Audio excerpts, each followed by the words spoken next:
we'll get started. So I do want to, again, thank you guys so much for joining us today. I want to welcome you to the event itself, right? This one is titled Leveraging Technology and Data to Manage Remote Workers. I'm your host, Joey Perez. Howdy. Today, we'll be talking to the panel about the challenges when it comes to managing remote workers' expectations, some of the advanced technologies that are also available, as well as how companies can humanize analytical data to develop stronger KPIs and improve the customer service.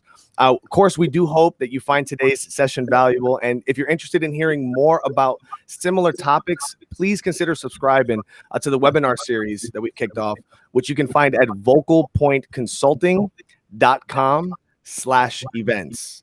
Again, that's VocalPointConsulting.com/events. Today, we're joined by Derek Roush, president of VocalPoint Consulting, Daniel Eintwistle. He's president of Curium Solutions here in the U.S., as well as Tony Poer, a solution consultant and contact center expert at 8x8. So we do have a few scripted questions that we'll be asking our panel. However, if again you do have questions we would like that you would like to ask, please submit them in the chats. What we'll do is we're able to elevate that. So we'll try to answer those that are on topic during the talk and reserve the rest for the last portion of our time together for the open Q&A panel. Also, at the end of the webinar, we're going to be randomly drawing 3 names from all the attendees that engage in our Q&A today. So again, if you have a question, please drop it. It's going to help raise your likeliness to win in this raffle. If you are one of the lucky winners, you'll be able to choose from 4 pre-selected charities, and we'll be making a $1,000 donation in your name to that charity. So yes, that means we're literally giving away $3,000 today. The charities are going to include the following, which again, you'll be able to select from at the end, but that would include Operation Underground Railroad, which is on the mission of rescuing children from sex trafficking throughout the world. We also have Orlando Rescue Mission. It's an initiative that's helping homeless in downtown Orlando with food and shelter. The Pet Alliance of Greater Orlando, so it's a no-kill animal rescue, which is also really great. And the Esther organization, which is a shelter that's intended to, it's a shelter for battered women, excuse me. So it's a single women's outreach. So very cool. But let's get right into it today, right? Just to be time sensitive, let's get started. So Derek, if you don't mind, I'm going to start with you, friend. Can you tell us a little bit about what you guys are doing over at VocalPoint Consulting and what trends you're seeing when it comes to managing remote employees? Sure. So VocalPoint Consulting, we started in 2010. I founded the company more or less to help clients migrate from one PBX to another. So we were doing that migration consulting. That over the years kind of morphed more into cloud services as the cloud developed. So today what we do is we typically go in on the front end. We help clients kind of structure that project and get their arms around it. We'll help them develop a scope of work. And typically throughout that engagement, we'll, interview a lot of the, stakeholders within the company and make sure we understand the needs of each individual business unit within the company. But then we're going to make some recommendations. If the clients decide to go with our recommendations and we stay on board, we actually dig into the contract SLAs. We will make sure that, of course, pricing is in line with what they're expecting. But then we take it a step further. We provide project management and support throughout the entire term. As well as, our engineers are helping design those projects. So we try to bring a holistic approach to it and help, really be that Sherpa for our clients in the cloud industry. Because we always say, you don't know what you don't know. And we try to, just help guide them through that process. As far as trends that we see, so 2010, wow. 2000 back. Go way back. Yeah. So 2020 exposed a lot for a lot of businesses, right? And I think a lot of companies, you were either in one of two camps. Either you put a Band-Aid on it. In other words, you sent your people home with a Zoom license or a Teams license and maybe forwarded their desk phone to their cell phone, or you actually made the leap to the cloud and said, man, I need to ditch this PBX. I need to move to the cloud to make it more elastic and provide a higher business continuity and disaster recovery plan. So you're in one of those two camps. So what we're seeing this year in 2021, we're now seeing a lot of those clients are revisiting that unified communications plan and strategy. And it's either you're trying to fix the Band-Aid. So I need to make that jump. I need to make that paradigm shift. Right. Or you are now, fully in the cloud and you're realizing, wow, now that I'm going to keep some of my people at home, it's a lot different, so there's a lot of other issues that come up, in in October of last year, I was on a call with the president of ScanSource, and Mike made a really interesting comment. He said in that time frame between March to October, that 7-month span, we saw an adoption rate that sped up 5 years in just 7 months within the unified communication space. So the adoption rate's there, but I think a lot of the technology is still catching up. Sure. And so what we're seeing now is some of the issues that are popping up. And I think you've even got I know we had a question that we wanted to throw up, a question. And this would maybe help some of us understand why, we say this. So when you're moving to a remote working solution, you're probably going to be in one of these camps, right? The challenges that we're seeing are keeping employees engaged, managing productivity, providing direction without being face-to-face. And something that's really interesting that's popping up is mental health of remote workers. So what we're seeing when it comes to engagement, and I know some of you guys that are on this call today are part of the National Customer Service Association, along with me here locally in Florida. And I know we were on a call a couple of weeks ago, and they were talking just about that topic, about engagement. And so a lot of your call center managers and people that manage these remote workers are struggling with engagement. And that's a really big thing right now, where they're, pushing out like gamification, or, one of them mentioned, TikTok Tuesdays, where they're getting on and just trying to engage their people and keep them, upbeat. And it's really a difficult thing for them right now.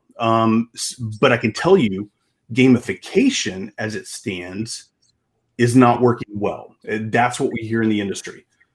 So the gamification piece, I think, needs a lot of work.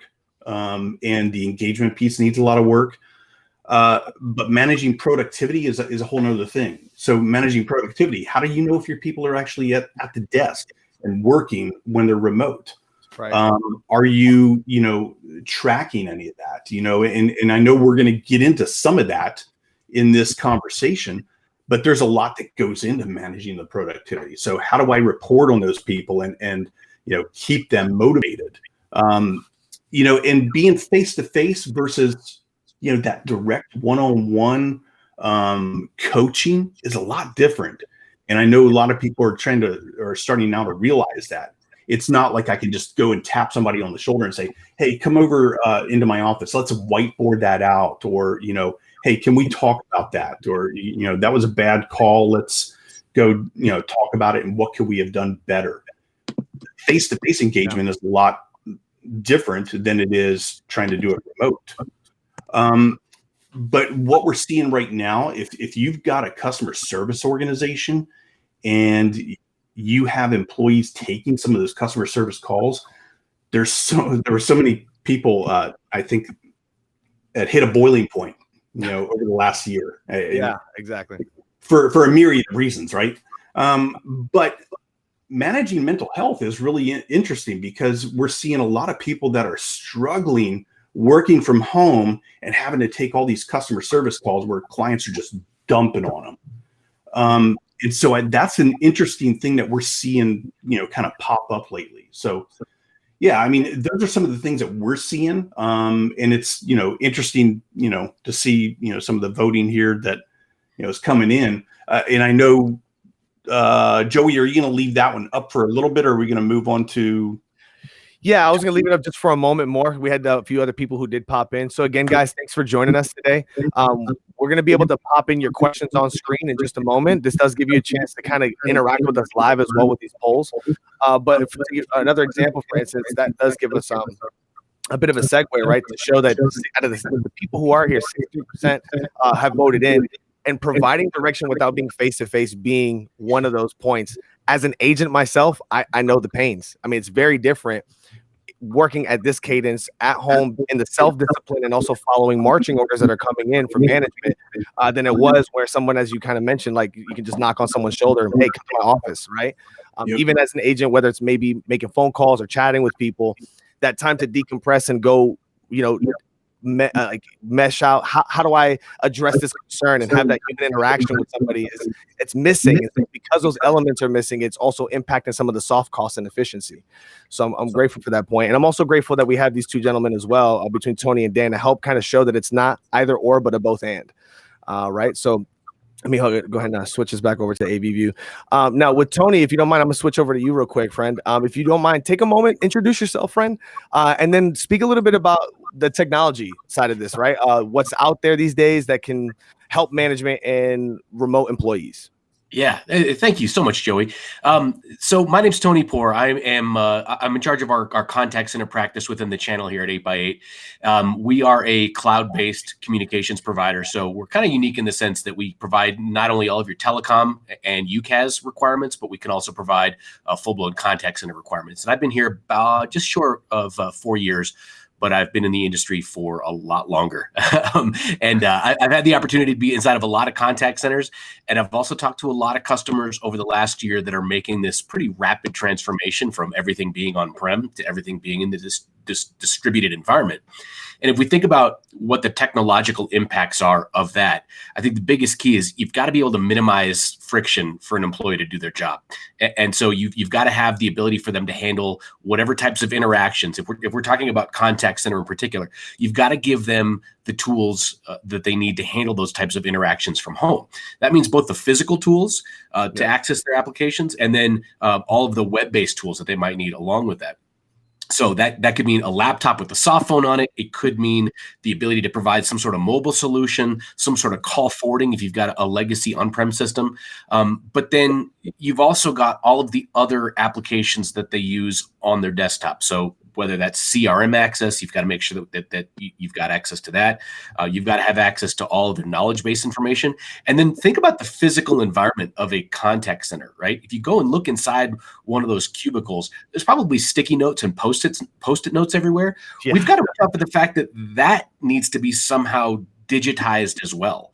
So you can't just say, hey, I've got a piece of contact center software and I'm going to call it a day. There's a lot of thought that has to go into, all right, how do I make it so that I'm removing the friction from the agents to do their job? How do I get them comfortable with the solution? How do I give them the tools and the knowledge?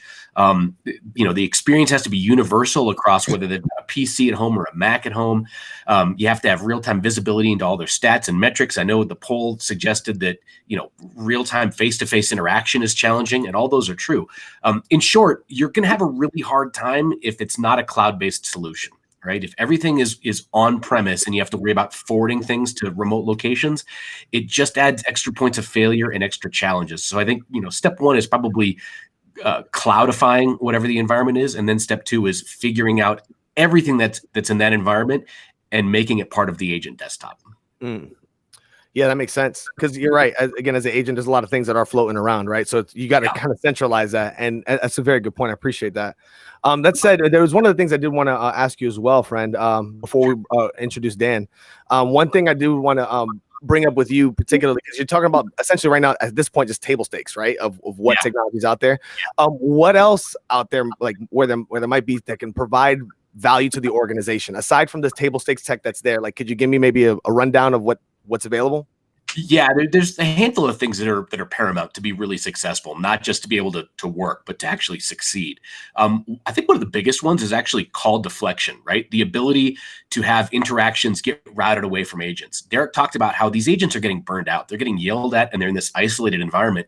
So if there are ways that we can route traffic away from agents, whether that's through a bot or whether that's through some sort of automated process, if it's low-hanging fruit that an agent doesn't need to to personally be responsible for, let's talk about ways to deflect those transactions away, if for no other reason than I want to simplify the experience for what the agent has to go through. Chatbots obviously are a big piece of that. Virtual agents are a big piece of that.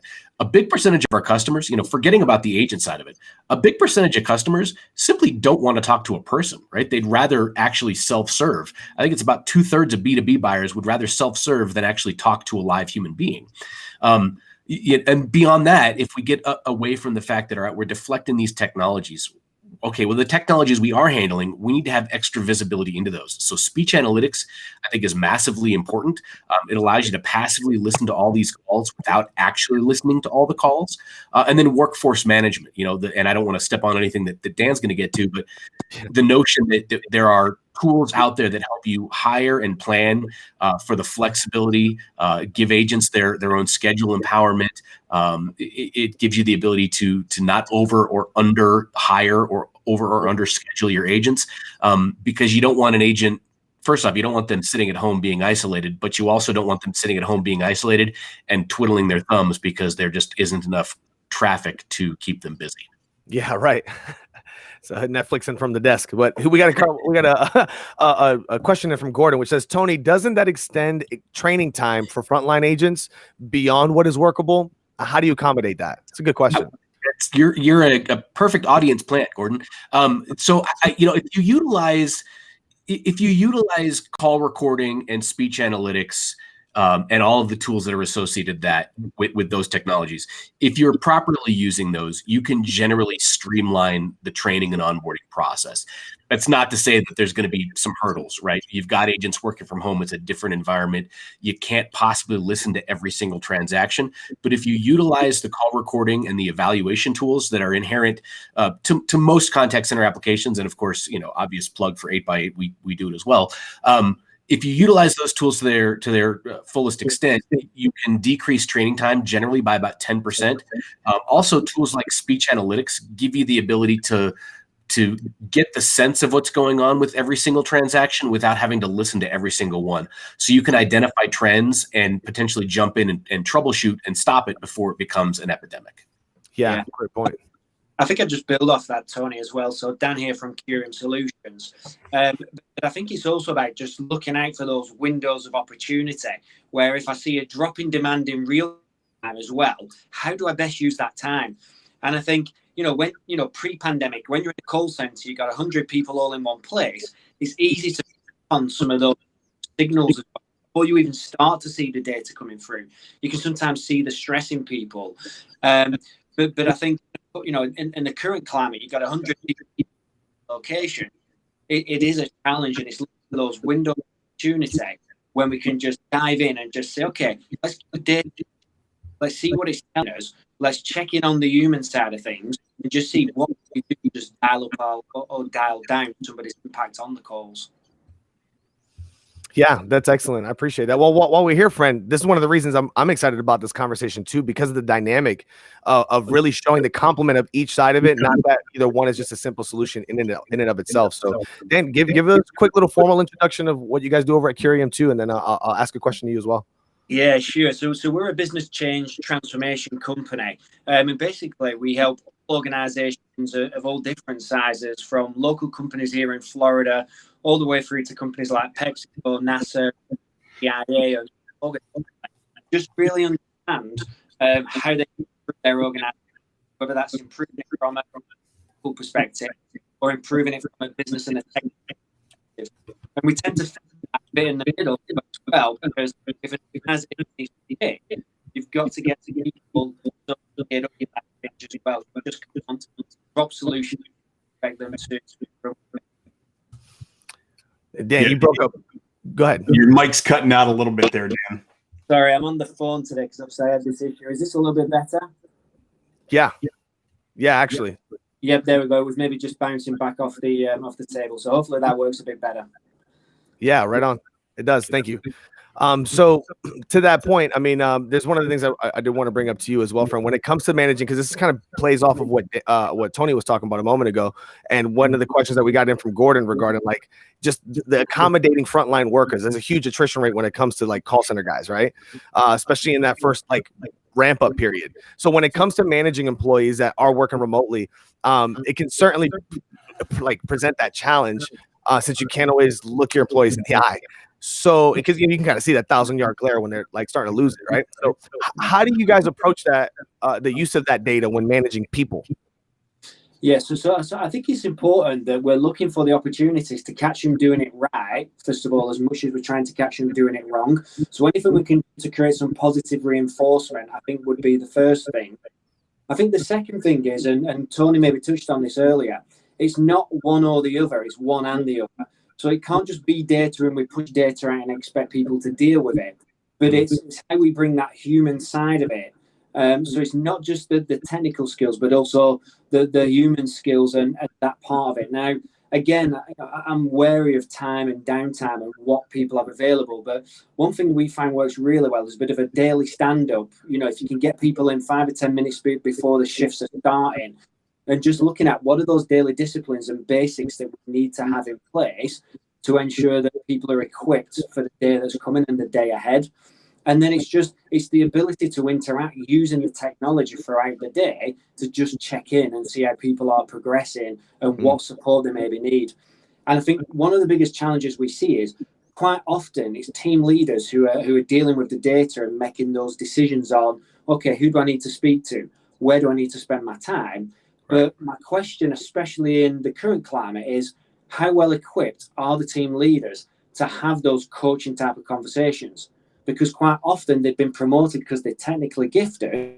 What we've got to do is ensure they also are able to interpret the data, but bring that human aspect to it to motivate people to do something different, not just to beat them with a stick over it. Because, you know, predominantly nobody wakes up on a Monday morning and says, I think I'm going to go to work today, jump on the calls and just have a really bad day, see how much of a mess I can make of it.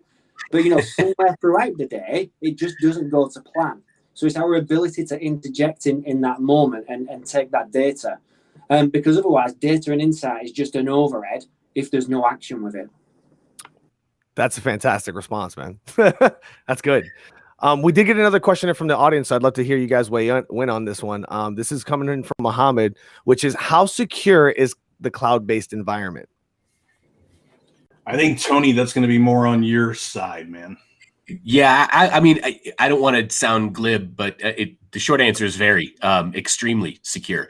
If you look at cloud-based technologies, you know, virtually everything that we do from a business management standpoint has been moved into the cloud in some way or form today. If you're concerned about security from any cloud environment, you can look at the different layers of cloud-based security that each of those providers has. For example, on 8x8's website, we've got the list of all the different privacy and security designations that we've got. If you had questions about, you know, where the data is stored or how it's accessed, depending on the type of functionality you're looking at, we've got those you know, full schematics to share with you if needed.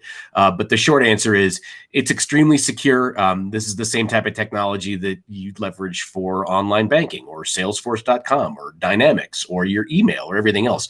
So it's fairly ubiquitous. Security is everywhere. But any vendor that's worth anything is going to have all their different security certifications, as well as a detailed outline of the security policy online. So if there's any concerns, I'd make sure you're looking at that. Yeah, and Tony, I know you're basically on the voice side, and one of the things that we see from a cloud perspective, you know, especially as you have remote workers working from home, there's also the data concerns, right? Yeah. And so we have this security conversation in almost every engagement because it is a concern. You know, if you've got agents working at home, you know, taking credit cards, there's PCI compliance. Yeah, there may be TCPA that you have to be wary of, you know, and now that we're looking at some of the regulation that's coming down the pipeline, stuff like the Stir Shaken and the Traced Act that was recently passed, that's really going to play a big part in contact centers and how they can assimilate those calls, but also the data. Where is that data being stored? How secure is that person working from home?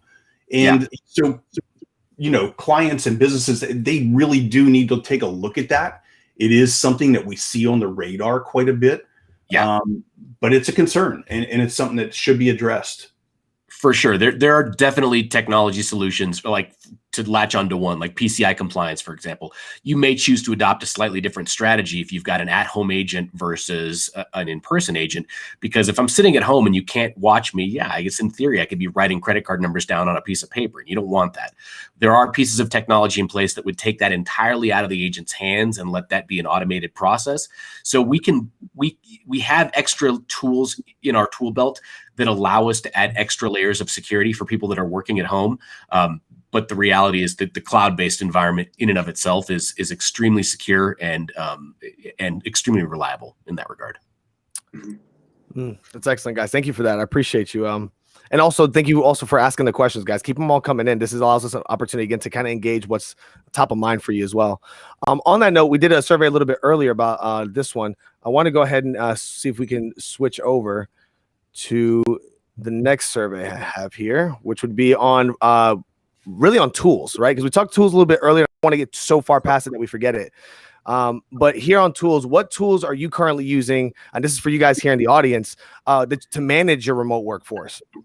And so, like, I know, Dan, you had mentioned about like the importance of the management that gets elevated maybe because of their technical expertise, being able to humanize this and turn this into tangible like calls to action for their fellow colleagues, as opposed to just beating them over the head with a stick or putting a carrot on a stick, right? Trying to motivate them the wrong way.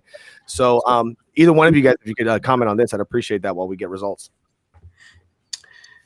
Yeah, so I think look at this from the standpoint of what do you think is the single most important tool, right? I know that probably a lot of people that are managing a remote workforce are probably using some combination of all these things. But I look at this and I think to myself, what do you guys in the audience think is the single most important tool? And for anybody that's saying none of the above, by all means, please throw your suggestion into the comment box. You look at the analytics, the real-time analytics. Think of that like your dashboard, right? What exactly is happening right now within the contact center? How many calls are in queue? How many calls are being answered? Average wait time, things like that. Historical reports or historical analytics are just your historical data. To me, call recording and quality management, this has come up a couple times. I think that's one of the bigger ones because it does give you the ability to not only record the interaction, but also go back in and evaluate and score that interaction. And I think that's one of those pieces that tends to get overlooked, right? You hear, hey, this call is going to get recorded for quality assurance purposes, but the quality assurance purposes, that's the really important part, right? If you don't go through and actually listen to those calls and score them and figure out why, I'll pick on Joey, why is Joey a good agent, right? Or why is he a bad agent, right? It's not just some subjective opinion. I need to be able to say, Joey's a good agent because I listened to 85% of his calls and these are the things he always does really well. And here are the areas where he needs to improve. And if I'm listening to those calls within the lens of, hey, now Joey's isolated and at home, those are things that I can factor into my ongoing coaching. So to me, that's one of the big pieces. Live monitoring of calls and desktops, that's also huge because I want to see what my agents are doing. But unless you're monitoring everybody at all times, you could miss something. It's usually something that happens after the fact. Yeah. Speech analytics is big. I'm sorry, were you going to say something, Dan? Yeah, I was going to say, I think I'll build on that as well. I think a part of this, I can't see all of the poll results because I was having that wonderful tech challenge myself today. Some of it coming through, right? But this is the thing, right? We've got to be able to adapt. And sometimes, as team leaders or in the call center environments, we might not have the immediacy of the results that we want to see to help us react in the moment. And therefore, I also think it's important that in the current climate, we don't try and measure too many things, but we measure those things that are really important, the outputs that are really going to make a difference to our people who are dealing with the calls, but also to the customers that are calling in as well. So I think there is that challenge there around the immediacy of it, and also thinking about what is that tolerance? How has remote working impacted your standards and what you can and can't accept? Or has it not impacted them at all? And I think the other key thing for me would be, if it hasn't impacted them, and, going back to a point earlier, when we're talking about engagement and about sometimes people having this sense of burnout, is quite often in organizations, we do a really good job of listening to the voice of the customer, KPIs around voice of the customer. But do we do enough listening to the voice of the business? Because they're the people who will serve the customers. And if we don't have enough time or a lot of time to get people off calls, even just a quick pulse check using the technology like what you guys have, Tony, to just sense check each morning or each evening, how are people feeling? How are they showing up? How might that impact calls tomorrow? Just having that finger on the pulse. Because people are missing that call center vibe, right? Lots of people don't, go through life hoping to be a call center agent. They find themselves in that space and they stay because they love the buzz of it.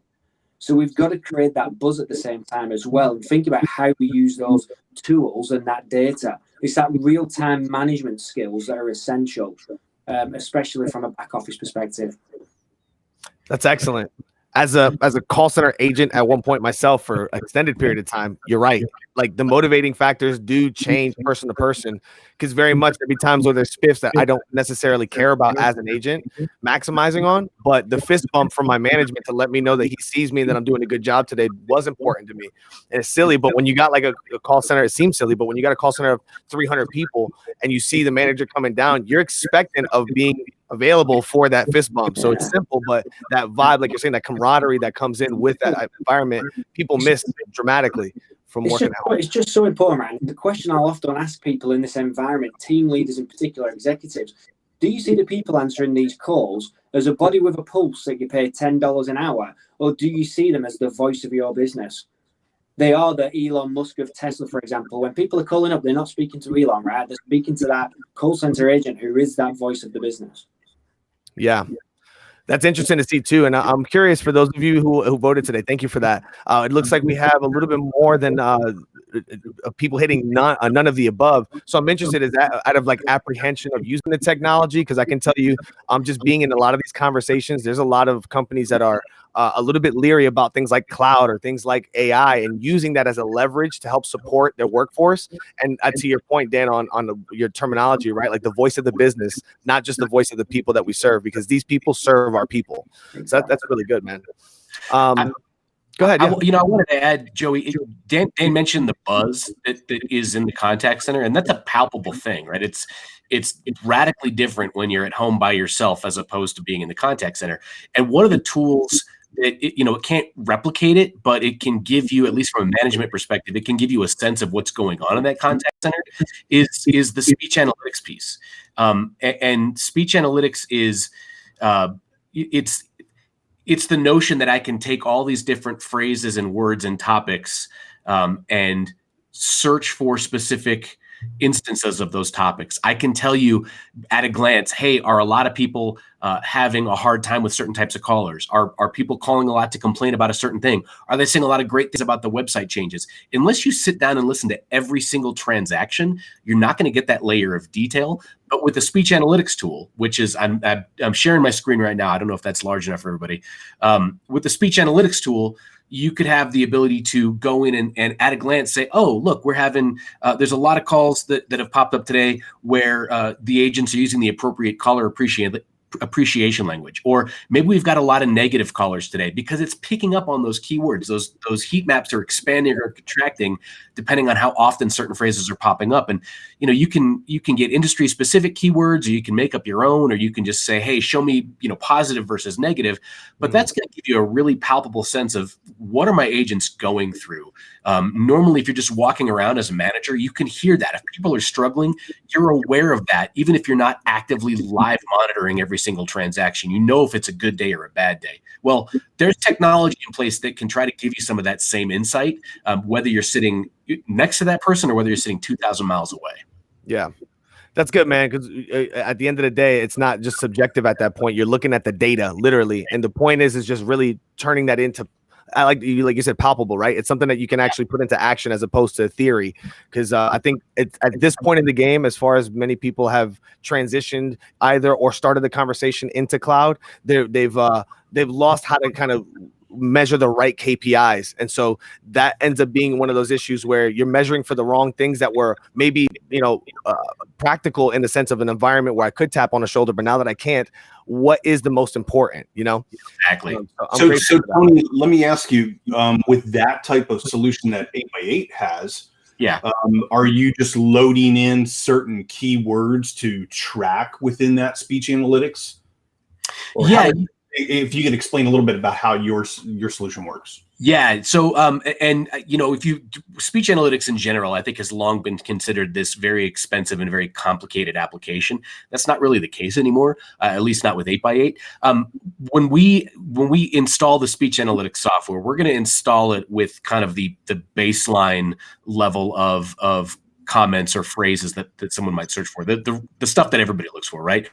Are my agents saying swear words? Are my callers complaining about pricing or whatever else? There's gonna be a bunch of standard stuff that's in there, but users could go in with a couple of clicks and say, all right, I want to add a bunch of new, whether it's an individual keyword or specific phrases that all fall into the same topic. So as an example, maybe the topic is, agent confrontational language, right? There's a bunch of different phrases that I might say would be considered confrontational. It could be like, if an agent says, I'm done talking to you, I'm hanging up now, you don't know what you're talking about. There's probably 20, 30 different ways we could say, yeah, this agent sounds upset. If you decide, hey, let's add 25 more, you can go in and add 25 more without having to search for each individual instance of those keywords. And it's just going to find everything that's under that agent confrontational umbrella. Similarly, if you wanted to add product specific or industry specific keywords, you could do that too. And then just say, hey, I want to search for every time somebody mentioned our product. And anytime one of your 25 products get mentioned in conversation, the product bubble expands or contracts. So it's super easy to modify and change. You don't have to have a PhD in linguistics to modify it. You just type it in. We're transcribing it and giving you those keywords right back. And it's supported in too. Yeah, I was going to say, Tony, I think that's one of the things I think you do really well as well. A lot of people talk about EQ and IQ, but it's the AQ. It's that analytic capability. Yeah. I think the simplicity of what you provide and how you help people to bring it live makes it simple. And because it's simple, it's tangible, and therefore I can do something with the stuff that's coming out the other end. Because again, if the data's too complex and I don't understand it, I won't do anything with it. Right. Yeah. Because think about your supervisors too, right? Your supervisors are kind of in the same boat that your agents are in. Mm-hmm. And if I'm now giving the supervisors all this extra noise that they have to filter through, they're not going to utilize it. We want it to be simple so that if I'm managing employees with that information, or I'm using that to make, tangible decisions, that it's easy for me to use. And then I can go back in and make that part of my, whether it's my, virtual fist bump that I do every day, or whether it's my weekly or my daily touch point that Dan talked about, that's information that I want to share and say, hey, I'm hearing a lot of people are concerned about X, Y, or Z. Let's talk about that. Let's address that publicly and not only have it as part of our 5-minute stand-up, but let's make sure that we're aware of this throughout the day. And if I see more issues, I'm going to let everybody know. Yeah. And I just want to build on that real quick, Tony. Sorry, Joey, you're not going to get another word in for the final 20. we're flying.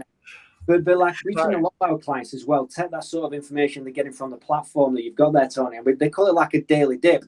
And again, we know like one of the biggest challenges is if I'm remote and I can't see people, how am I connecting with them?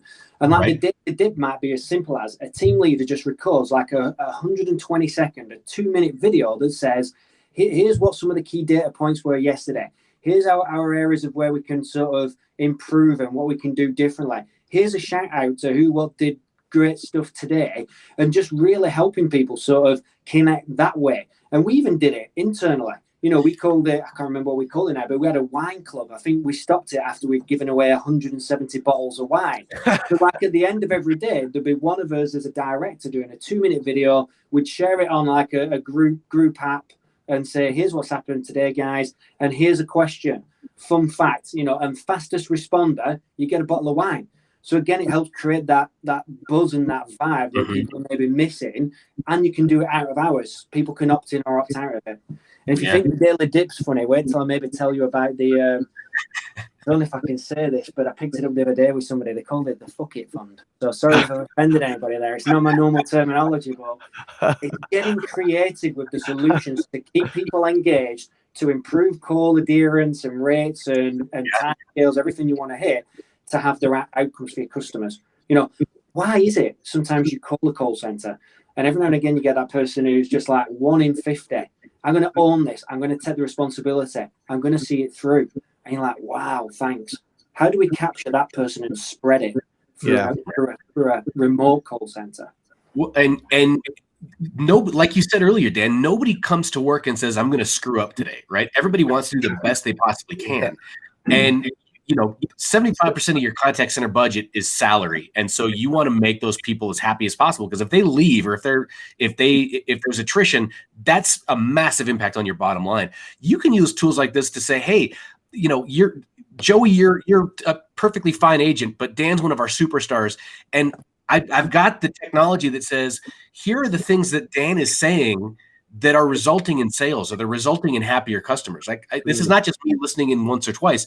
Here's the empirical data that says, of the 3,000 calls that Dan took, in the last quarter, here's what he's saying that makes him an effective salesperson. So if I can share that with Joey wants to do his job well, right? He wants to be successful. He probably wants to make more money. Yeah. If I can share that more effectively and say, we have the proof, this is what you say when a customer says X, that there's value in that, especially if you sit next to Dan and hear him saying that, side by side. So true. So Dan, let me ask you, I want to ask you something on this point, because we're talking about, managing those people based on the data, but people are different, and it's not cookie cutter, right? So how do you, and specifically Curium, what do you guys do to help managers understand those different personality types in order to engage and motivate people based on their personality? Does that make sense? Yep, that's a great question, Derek, and thanks for asking it. And I think before I answer it, I want to pick up on a point Tony mentioned there as well about performance. And I think the first key there is do we manage performance, or do we performance manage? And I think there is a difference. So if we're taking the data to try and manage performance to improve it for people, it's a more positive outlook. That doesn't mean there can't be consequences and we don't eventually have to performance manage people. But there's a difference between I am managing performance to improve it versus somebody else and how they interpret I am being performance managed. So as a team leader, you've got to take that data. This is what we're on about when we're humanizing it, right? Thinking about how I make it real to the person I'm dealing with. And I think that rolls nicely into the question you asked me there, Derek. You've got to understand people. So we have a real simple tool which takes 5 minutes to complete. We have one called C.O.D.E. And C.O.D.E is an acronym to help us think about how individuals show up. And we use the C.O.D.E profiling tool to understand people's preferences. And it could be a junior call center agent all the way through to I've worked with CFO at NASA and utilized it.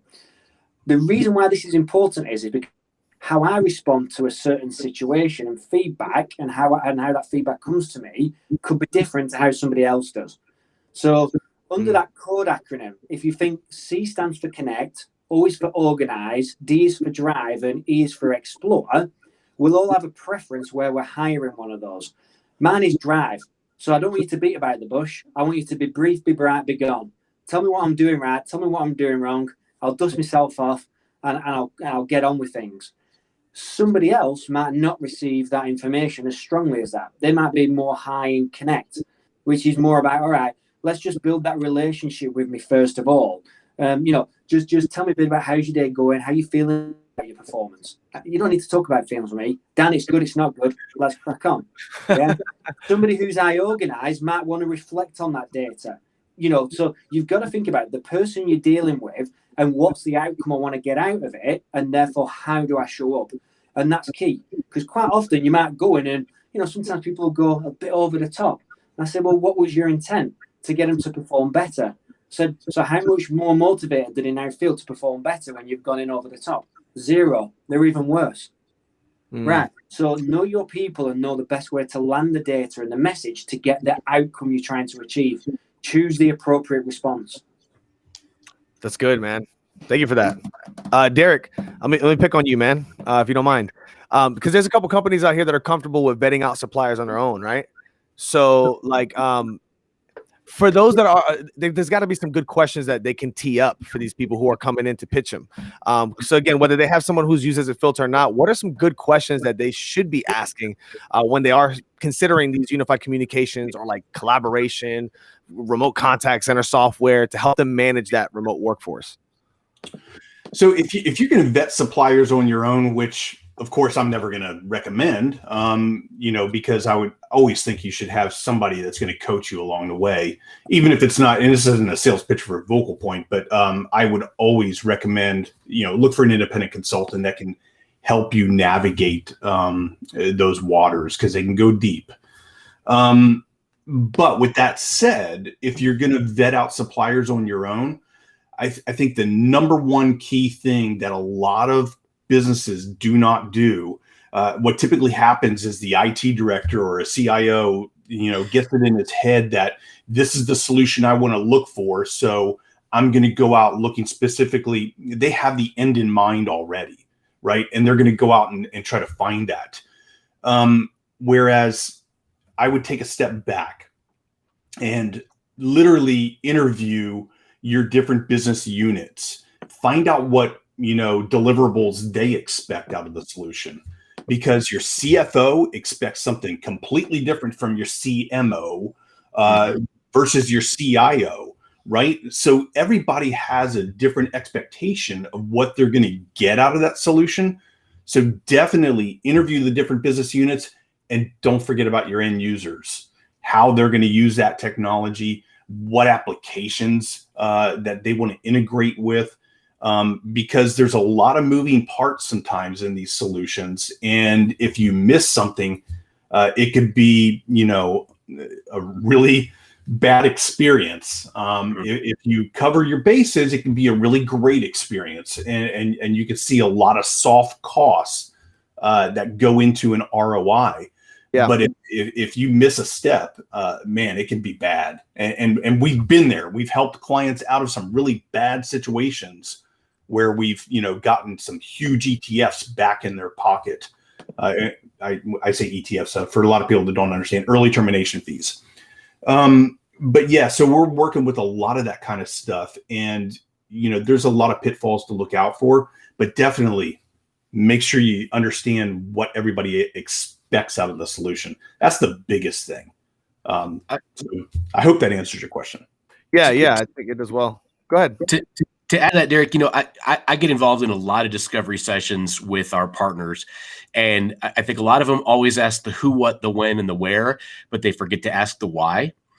So you get this, you'll get a customer that'll have a very specific design in mind or a very specific solution in mind, and we are often in a rush to say, well, let me make sure that I've got the technology that can fit what you're asking for. When the reality is, maybe we should be asking why you want that, because there is the underlying reason might change the way that we pitch the technology solution, right? A good example, customers say, hey, I want a flashing blue light in my office when we have more than 5 callers in queue. So engineers are sitting there scrambling to figure out, all right, how do I make my cloud-based system talk to this analog light switch? When the reality is, well, what if I could just tell you on your screen that there's more than 5 callers in queue, right? Or on your cell phone. Yeah, right. Right. Or is there a technology solution that's different than the one that you are describing that might really solve your problem in a much more elegant way, right? So always ask why. Always, if there's one question to ask, it's why. Why do you want to do it that way? Yeah, that's good. And it's also, like you're saying, it speaks to Derek's point of, it's not just one person's why, like maybe the CFO who's cutting the check and trying to make it a cost-effective thing, but everyone's why on that, so that you can get a more comprehensive solution to it. That's good.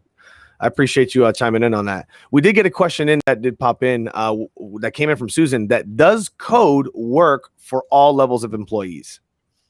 Yes, it's a great question, and I think I probably touched on it, but it was brief. But it really does. Like I said, C.O.D.E is just a tool. It's got some similarities if people are familiar with behavioral profiling tools like DISC or Myers-Briggs, known as MBTI.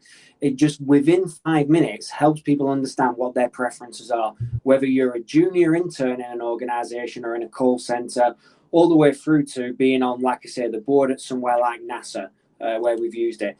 And what it does is it gives me the ability as a leader to just flex my style to get better outcomes. So better engagement, better conversation, better outcomes. So I take data, turn it into action, make it value add.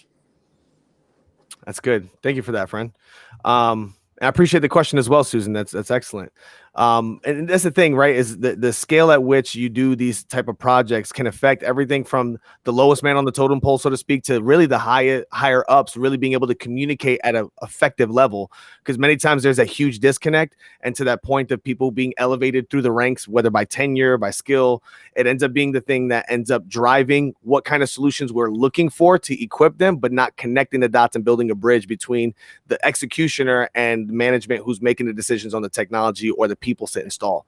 That's good stuff. Totally right. And I think you guys were talking about it a minute ago. A lot of this revolves around the why as well. Too often we just get into the how or the what and we miss the why. And the more people understand the why and can connect to it, therefore the better the performance will be. Here's why this is important. Here's why this is important. The more we reinforce it, and we do a lot around what we call the power of one, which shows the compound impact of just what one person's actions multiplied by many people can actually achieve. And in fact, even internally at Curium, we called it the 1% club. You know, instead of let's be 300% of this or 5,000% of that, let's everybody just look to strive to give 1% more every day. Because the impact that will have if we all just, you know, on calls give 1% more, be on time 1% more, add that up across an organization around a global business. It's a massive impact. Yeah, that's a great point. Thank you for that too. So as we're getting closer to the end of our time together, guys, I do want to make a point. If you have any last minute questions, please drop them in. We can make them like a rapid fire almost. I'm going to ask one more question probably over to Tony here in a sec. And then if we have a few more questions that pop in, by all means, I'd love to help us get those addressed before we roll. I also want to make a point that we are going to be announcing a few of the people who were selected to get that charitable donation. Again, that can be in either your name directly or in the name of your company, which will affect one of those 4 organizations, which again, I'll repeat here at the end. And then there are a couple gimmies that you're going to have an opportunity for. So we'll pop up a button here just in a moment where you'll be able to click on and maximize on a few things after this next response from Tony before we get more questions in. So Tony, real quick, man, how do we envision the workforce changing now? I mean, like since the home base is working, where people now who are working home, like it's going to be hard to think about switching over to working in a brick and mortar location. So like, what is that going to look like? What is termed to like impacting the workforce, how we're hiring people? Well, you know, there's definitely a hiring strategy discussion that needs to happen. The people that we used to hire that all had to be present and on the phone all the time, that's a different mindset than we have today, right? Consumers are leveraging these different digital channels a lot. So the agents are handling less, but they're going deeper, but they're also not just handling phone calls, they're handling emails, chats, social media. So your hiring strategy, you have to look at somebody who's going to be really, really comfortable, not just being a pleasant voice on the phone. You've got to hire somebody who can communicate effectively, whether they're typing an email or whether they're chatting back and forth. You know, we can joke as much as we want about the younger generations, but they're uniquely positioned to handle this because they you know, they're good with tech.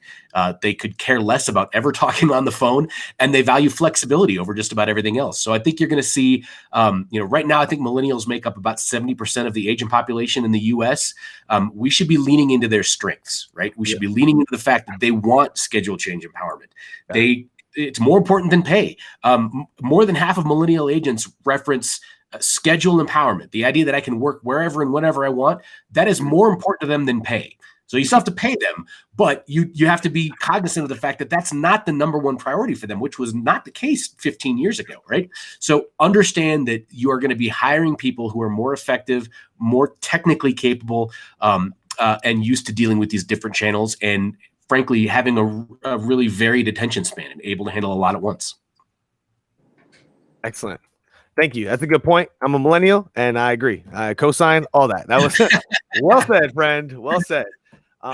That's one of the things I hope to see more too. Just businesses kind of open their mind to the fact that that workforce not only has changed just in the dynamic of age, but in the dynamic of what's important. Again, the fist bump is more important to me than necessarily the spiff for the next deal to close. As a matter of fact, that gets people with what we would call commission breath on the floor, and then they're more worried about trying to grab the sale than they are really about serving the customer and conveying the service after the sale, which I think the business overall is going to care more about the agent expressing that than trying to close a deal right now in a certain time frame about this kind of deal. Like that really doesn't matter as much. So I'm grateful that you said that, man. So very, very cool. All right. I'm going to give a moment for any last minute questions to pop in. We are currently getting the raffle getting pulled over right now, where it's going to be drawn out at a random. Is there any last minute or like closing thoughts that either of you gentlemen have? It's a brave new world. Yeah, so I mean, it's definitely going to be different going forward. We certainly see from the stats that we've seen, especially in the enterprise side, mid to enterprise side, 60% of those businesses are going to keep all or most of their employees working from home. That's a huge number. So it's definitely something that we need to be cognizant of, and how we manage those people going forward is going to be really important. Mm-hmm. Mm-hmm. The technology exists. I think a lot of people put in Band-Aid solutions over the last year because they were trying to get something spun up really quick. So I think we're still going to see a lot of this transformation off legacy platforms. But I think the next year is going to be, all right, how do I, now that I've got something that functionally works, how do I optimize it? How do I take the tools, the digital tools we talked about, the human side of it, like Dan was talking about, how do we make all this work so that we're as effective in this new environment? Yeah. And I think it ties in nicely to my sort of part in force, whether it's a business change, a technology change, a remote work pandemic change. Most change fails because we don't put people first. If you haven't got the technology already, you're already falling behind. You need to speak to Derek and Tony straight after this call. But if you've got that, you've got to utilize what you've got to get that return on investment. And you do that by bringing that people aspect in with the tech aspect and accelerating your outcomes. The future ain't what it used to be, and none of us really know what it's going to look like, I don't think, right now. Man, that's strong.